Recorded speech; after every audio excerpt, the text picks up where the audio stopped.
Ny Paplume dia entreprise iray izay mifototra amin'ny resaka artisanat vita malagasy sy ny zavatra utile. Ny tanjonay zany hoe nizanizy ianao raha hoe metsena na hoe ninona ataonao maivana foana ny fiainanao. Araka ny teneniko teo hoe ny secteur d'activité misy any moa zany dia ny artisanat. Fa hoe zavatra voizinay ny recyclage sy ny zavatra luxe ampiarahanay le izy. Tsapantsika moa amin'izao fa hoe ny botra ny resaka hoe palissandre rara le izy.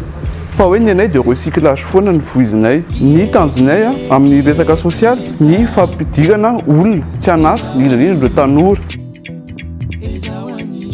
Ny Paplume en fait afaka hitanao ambody vony eo amin'ny tontana ambody vony dia mitsofoka fotsiny.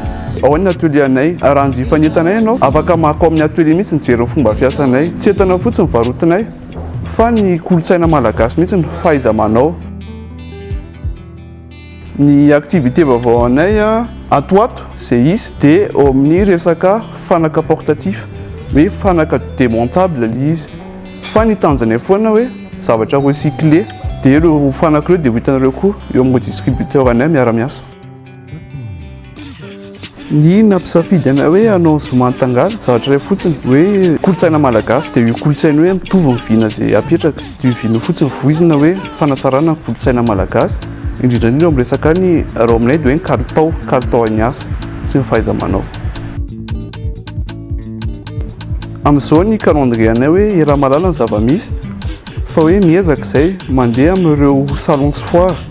Madika moa izy amin'izao hoe en ligne fa miezaka foana izay. Misy conférence izay ho ataonay atoato dia afaka tonga amin'ireo ny olona dia asainay ho tonga mihitsy. Ny eo amin'ny resaka tambazotra social dia afaka mijery anay hoe amin'ny Facebook sy Instagram. Ao amin'ny Instagram moa izay tena hoe manao ny hoe ny fampirantiana ny produit anay. Fa ny tena tsara aminay hoe raha fanerasera aminay dia tonga dia manakaiky anay ho ampiasana. Miantso anela ara-tarobia izay hitanareo eto ambany eto tanjonay foana hoe aleo mahita anay miasa dia ho tsapanareo hoe izao ny kalitao ny asanay. Ny zavatra iray voaloha teneniko hoe vidana vita malagasy. Rehefa mety anareo vita malagasy dia afaka vidinareo le izy. Fa ny fanentanana tena hoe fototra izay ataoko tsy ho an'ny mpanjifa fa ho an'ny mpamokatra. Ataovy tsara fotsiny aso dia izay.